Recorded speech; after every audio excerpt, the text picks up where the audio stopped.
Break के बाद आपका स्वागत है। आप देख रहे हैं महासंग्राम। सीधे अनिल जी के पास चलते हैं, उनसे जानते हैं। अनिल, ब्रेक पे जाने से पहले आपने सुना नीरज जी फिर से वही कह रहे थे कि नहीं, विकास हुआ है, लेकिन जैसे कि रॉबिन जी ने तमाम सच्चाइयां बताई, आप किस तरह से तौलते हैं इस विकास को? विकास है, एक कांग्रेस की बहुत बड़ी पॉलिसी रही है, भूखा मरने मत दो, तरक्की करने मत दो, और ये पूरे हिंदुस्तान में रही और दिल्ली को बाहरी क्षेत्रों में भी है, क्योंकि रोजी रोटी कमाने के लिए यहाँ पर 4 वर्ग बहुत ज़्यादा है। उत्तरांचल, हिमांचल, पूर्वांचल, जिसमें अवध और मगध है, साथ में मिथिलांचल।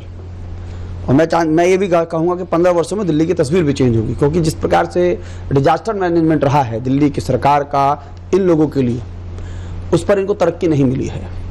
आखिर विकास किस चीज़ की बात कर रहे हैं साहब?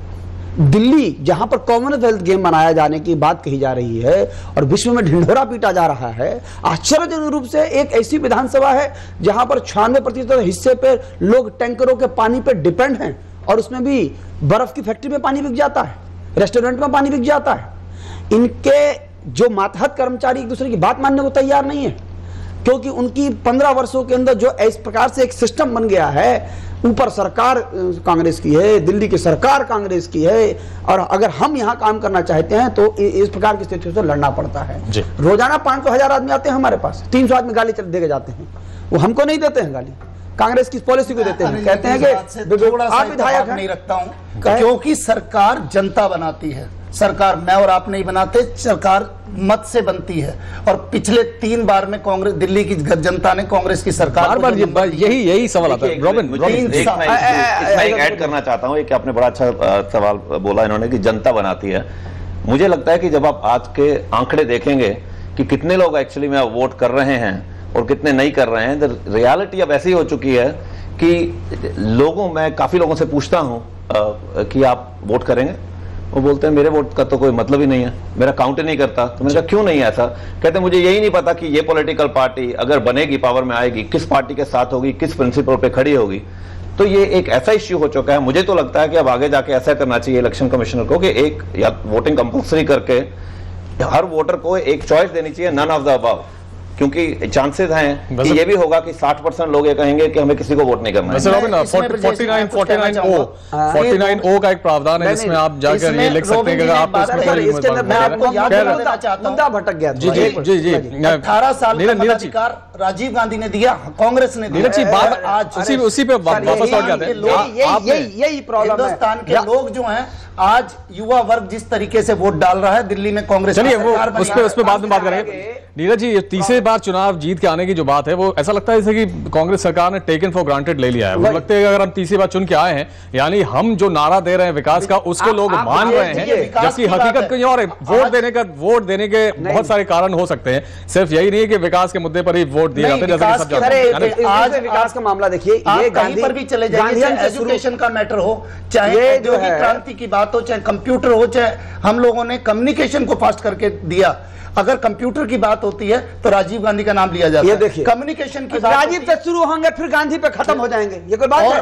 अगर बहुत सारे नाम हैं। अगर हम बात करते हैं कम्युनिकेशन की तो राजेश पायलट का नाम लिया जाता है। आप अनऑथराइज्ड कॉलोनीज और स्लम्स की स्थिति आप सुधार नहीं पाए हैं। आप टेलीकम्युनिकेशन और आईटी की बात करते हैं, झुंझुना दिया था सर्टिफिकेट देने का, कैसे जस्टिफाई करेंगे? इसी बाहरी दिल्ली क्षेत्र से माननीय Sajjan Kumar ji member of parliament रहे, और अनधिकृत कॉलोनियों के लिए जितनी लड़ाई पूरा दिल्ली शहर जानता है, जितनी लड़ाई से कुछ नहीं होता नीरज। अप्रोच में आपको लगता है 2021 के प्लान में जब एक रियलिटी आती है, जब अब स्लम्स की बात लीजिए, एक आप पॉलिटिशियन के पास जाएं और उनको बताइए कि मुझे आप बाकी काम छोड़िए, हम बना लेंगे घर, आप ड्रेनेज प्रोवाइड कर दीजिए कम से कम, और बोलते हैं ये तो मैं नहीं कर पाऊंगा। क्यों नहीं कर पाऊंगा? मेरे पास तो बजट ही नहीं है। तो मैंने कहा आप किस लिए हैं वहां पे कि अगर आप ये बेसिक नेसेसिटीज नहीं प्रोवाइड कर पा रहे तो हम बड़ी बड़ी बातें क्यों कर रहे हैं? हम